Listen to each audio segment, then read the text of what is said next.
존경하는 풍양구역 조합원님 안녕하십니까? 조합장 후보 기호 2번 이상재입니다. 벌써 6월입니다. 곧 있으면 조합장 선거일입니다. 선거가 가까워짐에 따라 조합원님들의 질문도 좀 더 어려워지는 것 같습니다. 오늘 다뤄볼 주제는 정비구역 변경입니다. 여러 조합원님들께서 정비구역이란 무엇인지, 정비구역 변경이 왜 필요한지를 질문해 주셨습니다. 사실 저도 몇 년 전까지만 해도 정비구역이 무엇인지 얼마나 중요한지를 잘 알지 못했으나 재개발 공부를 하면서 정비구역 관련 내용을 알게 됐습니다. 이렇게 매주 다양한 분야를 저에게 질문해 주셔 감사드리고, 저도 풍양구역 사업에 대한 이해와 열정이 더욱 커지고 있습니다. 조합원님들 기대에 부응하는 이상재가 되겠습니다. 자, 그럼 시작하도록 하겠습니다. 정비구역이 무엇인가요? 풍양구역은 정비구역 변경이 필요하다고 하던데 알기 쉽게 설명해 주세요. 정비구역의 뜻은 도정법 구조에 나와 있습니다. 구조 한번 보시죠. 주요 내용으로는 1항 2호, 정비구역 및 그 면적 5호, 건축물의 주용도, 건폐율, 용적률, 높이에 관한 계획 7호, 정비구역 주변의 교육 환경, 보호에 관한 계획 등이 있습니다. 즉, 정비구역 지정이란 재개발 사업의 초기 인허가 단계로 풍양구역 대지 이에 아파트, 상가, 주민 공동시설, 공공청사, 학교, 도로, 공원 등을 지을 건데, 최고 높이는 몇 미터, 최고 층수는 몇 층으로 할지 재개발의 규모와 틀을 잡아주는 거라고 생각하시면 됩니다. 그럼 풍양구역 정비구역 고시문을 한번 보시죠. 2012년도에 정비구역 지정이 되었습니다. 고시문 안에는 건축시설 계획이 나와 있습니다. 자세히 한번 보시죠. 공동주택 1-1 부지에서는 건폐율 20%, 용적률 248%, 높이 65m로 건축해야 합니다. 주상복합 4-1 부지에서는 건폐율 58%, 용적률 444%, 높이 100m로 지어야 합니다. 공공청사는 강주광역시 조례에 주차장은 주차장법을 따른다고 되어 있고요. 유치원과 종교시설도 강주광역시 도시계획 조례에 따른다고 나와 있네요. 그럼 정비구역 고시문을 살펴본 대로 우리 풍양구역은 각 구역별로 토지 이용 계획이 있다는 겁니다. 왜냐하면 공동주택, 주상복합, 공공청사, 주차장, 유치원, 종교시설에 대한 내용이 구역별로 나와 있기 때문입니다. 그럼 2012년 정비구역 고시에 따른 토지 이용 계획서를 보시도록 하겠습니다. 주황색이 주거시설 부지이고요. 빨간색이 주상복합시설 부지입니다. 초록색이 공원부지, 파란색이 공공청사부지, 검정색이 주차장 부지입니다. 여기 민트색 보이시죠? 여기가 유치원 부지입니다. 자주색이 종교부지고요. 그리고 서방 사거리 부분과 서방 시장 일부는 전치로 되어 있습니다. 즉, 설계를 만들 때 토지 이행 계획에 맞추어 설계를 해야 하는 겁니다. 왜냐하면 정비구역이란 재개발의 규모와 틀을 잡아주는 거니까요.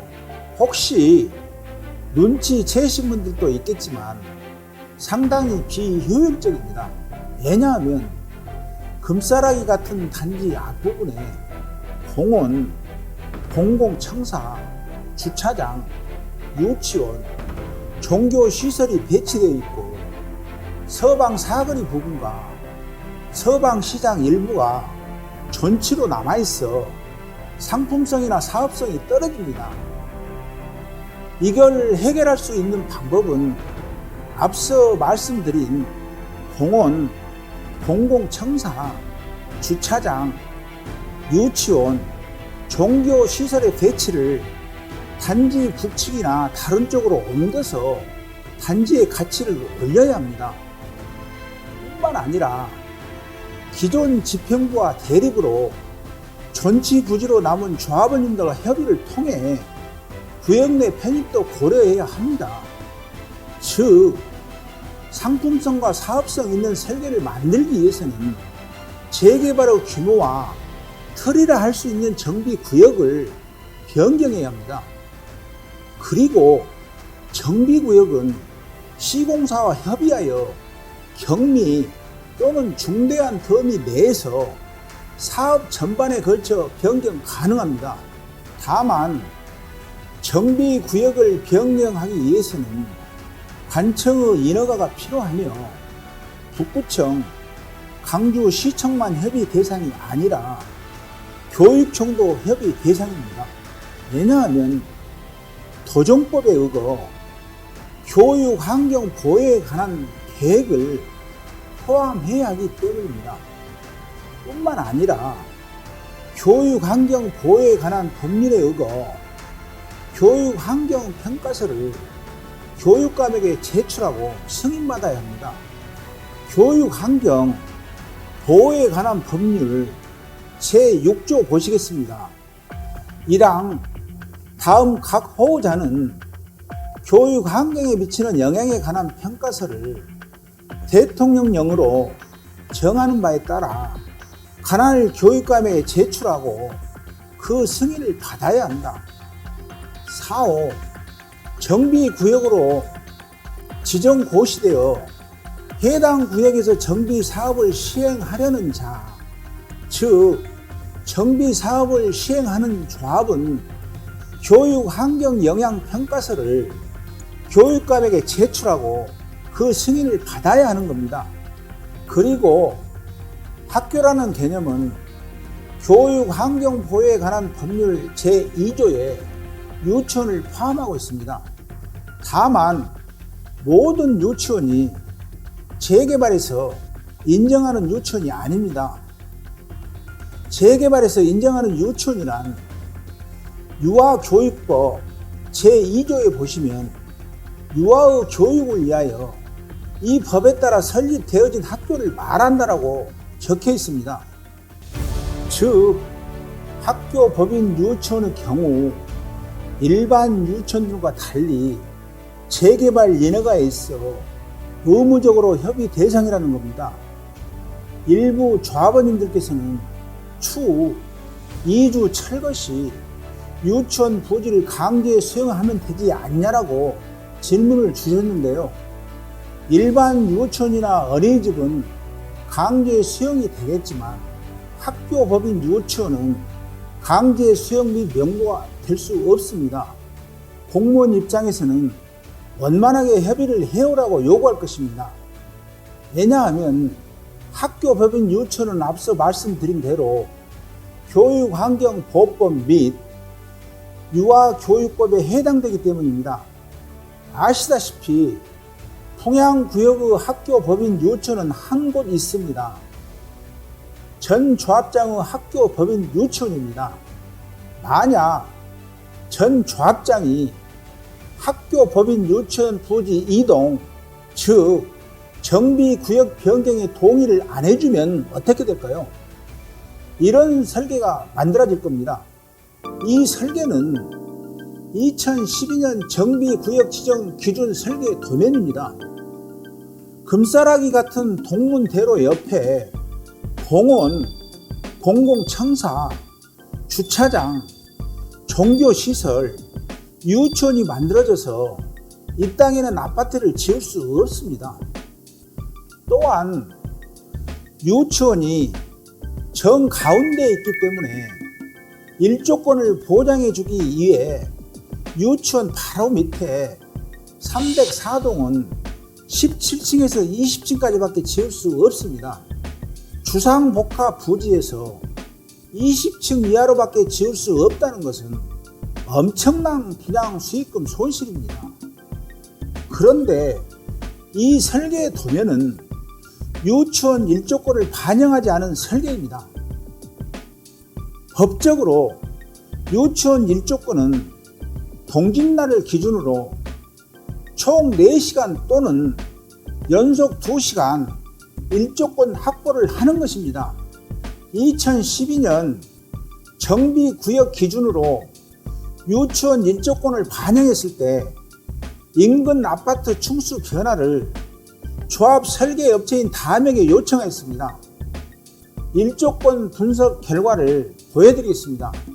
즉, 요 위치에 유치원이 세워지면 유치원 1조권 보장을 위해 유치원 바로 위는 아파트 5층 이하, 바로 밑 주상복합 부지에는 15층 이하, 공동주택 부지에는 10층 이하로 아파트 층수가 제한됩니다.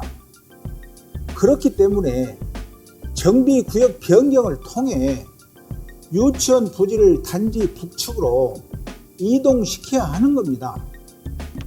정비구역 변경을 하지 않는다면 유치원 1조권 보장을 위한 아파트 층수 제한으로 수백 세대의 손실이 예상되며 이는 일반 분양 수익 감소로 조합원 분담금에도 지대한 영향을 미칩니다.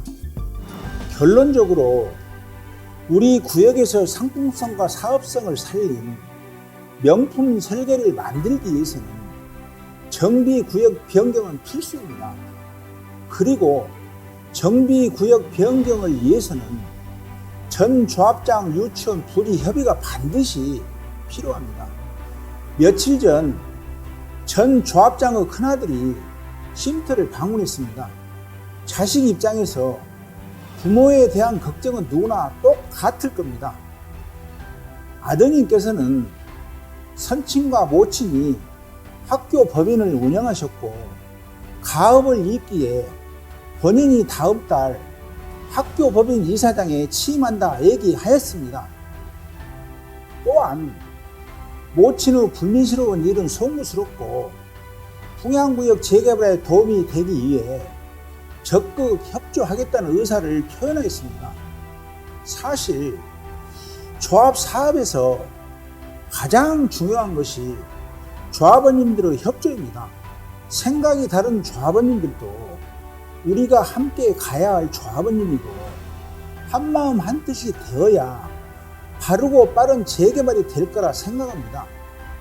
아무리 좋은 설계, 시공사가 있다 한들 조합원님들의 협조가 없으면 인허가를 받을 수 없고 아파트를 지을 수 없기 때문입니다. 오늘 영상 결론입니다. 통양구역의 사업성과 상품성을 높이기 위해서는 정비구역 변경은 필수입니다. 기초가 튼튼해야 집을 잘 지을 수 있듯이 인허가의 기초라 할 수 있는 정비구역 변경을 잘 해야 상품성과 사업성 있는 설계를 만들 수 있습니다. 정비구역 변경을 위해서는 광주시청, 북구청, 교육청, 여러 유관 부서의 승인이 필요하며 무엇보다도 조합원님들의 협조가 필수입니다. 저 이상계는 조합원님의 뜻을 하나로 모을 수 있도록 든든한 울타리가 되겠습니다. 하나된 풍양, 하나된 재개발로 조합원님 이익 하나만 보고 달리겠습니다. 저 이상계에게 힘을 모아주십시오. 한 표 소중화 끝까지 기억하겠습니다. 감사합니다.